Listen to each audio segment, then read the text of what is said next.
논리라는 점에서 단순하고 명쾌한 논리이긴 한데 두 가지 질문을 좀 드리고 싶습니다. 첫 번째는 전술핵을 재배치를 하면 26년 동안 한국 정부가 견지해왔던 한반도 비핵화를 포기하게 되는 결과를 갖고 올 것이고, 이는 꼭 득만 있는 것이 아니라 실도 못지않게 많다라는 지적이 있습니다.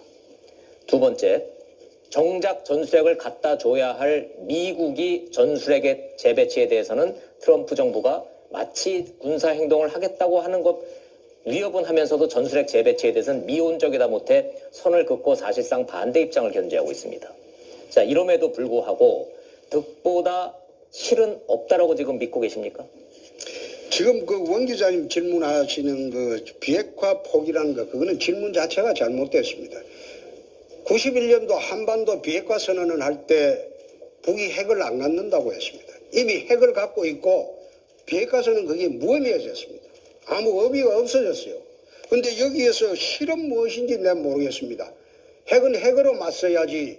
원래 이게 나토 같은 나라에 독일, 벨기에, 그리고 이태리, 터키, 네덜란드 전술핵이 재배치가 됐습니다. 지금 러시아 그 남하를 막기 위해서 전술핵이 재배치가 돼가지고 나토하고 나토의 그 독일군이나 이런 거하고 전부 핵의 공동 사용권을 갖고 있습니다. 말하자면 침입하면 같이 핵을 단추를 누를 수 있는 권한을 갖고 있습니다. 그래서 지금 그 소위 나토 전선이 지금 안정이 되어 있습니다. 핵은 핵밖에 막을 방법이 없습니다. 또 두 번째, 전술핵 재배치했다가 북의 핵이 제거되면 같이 철수하면 됩니다. 같이 철수하면 되는데 언제나 지금 DJ 노무현 시절에 70억 달러 퍼준 거 그게 핵이 돼 돌아왔는데 그 김정은이 핵 공갈에 대한민국 국민들이 떨고 살아야 됩니까? 그 말이 안 되죠. 두 번째, 트럼프가 미온적이다. 나는 그렇게 보지 않습니다. 만약 좌파 정부가 탄생을 하면 더 미온적일 수도 있고 코리아 패싱이란 말이 그래서 나오는 겁니다. 지금 우리나라의 안보 상황에 대해서 우리나라 정부가 의논하지 않습니다.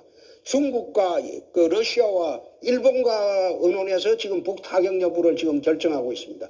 그게 코리아 패싱이란 말입니다. 그러면 트럼프가 우파 정부가 들어온다면 이 반드시 협의해서 전술핵이 들어와야 됩니다. 일각에서는 전술핵하고 전략핵하고 구분을 못해가지고 전략핵을 들어오는 게 좋지 않느냐. 전략핵은 ICBM처럼 이 대륙간 탄도탄을 이야기하는 거고 전술핵은 200~300km, 400~500km 단기전에서 사용되는 그런 핵입니다. 움직이기도 편하고. 그래서 우리가 한다는 것은 핵은 핵으로 대응을 해야지 나토처럼 그 핵균형이 이루어져야지 군사경이 제대로 이루어지고 평화가 옵니다. 지금 무장평화로 가야지. 언제나 우리가 그 역대 대통령처럼 북에 굽신대고 돈 갖다 바치고 무슨 깡패한테 지금 앉아 월정금 매달 바쳐가면서 살은 게 몇 년입니까 지금? 30년이 넘었지 않습니까? 지금 또 갖다 바치라는 겁니까? 그래서 제가 집권하면요 북의 김정은이 내가 굴복시킬 자신이 있습니다. 대통령은 결기와 강단이 있어야 되고 배짱이 있어야 됩니다. 결기와 강단, 배짱 없이 국민의 5천만 국민의 생명과 재산을 어떻게 지키려고 합니까? 유약한 좌파 정부가 들어와서 또 김정은이 만들어 뽀로로 올라가가지고 돈이나 갖다 주고 그럼 나중에 수소폭탄 개발하면 어떻게 할 겁니까? 김정은이를 제압하겠다, 굴복시키겠다, 뭐 듣는 국민들 입장에서 시원하다고 하는 분들도 계실 것이고 또 동시에 또 걱정하시는 분들도 많다고 생각이 되는데, 그렇다면 그 얘기는 미국이 선제 타격이나 예방 타격을 하겠다고 그랬을 때 만약에 홍 후보께서 대통령이 되신다면 그것에 동의하거나 아니면 결기를 보여주기 위해서 먼저 요구할 수도 있다라는 느낌까지도 주는 발언을 하고 계십니다. 지금. 그렇다면 미국의 이런 군사적 행동에 대해서는 기본적으로 찬성하시는 입장이십니까? 원일이 기자는 아주 악의적인 질문을 하네요. 나는 선제 타격을 동의한다고 단 한마디도 해본 일 없습니다. 네. 선제 타격을 하는 거는 좌파 정부가 들어왔을 때 코리아 패싱이란 말이 한국과 의논하지 않고 선제 타격을 해버릴 것이다 그 말입니다. 우파 정부가 들어오면 남북 간의 긴장 상태하고 그걸 어떻게 폐기하는 방법을 우선 평화적으로 논의를 하겠죠.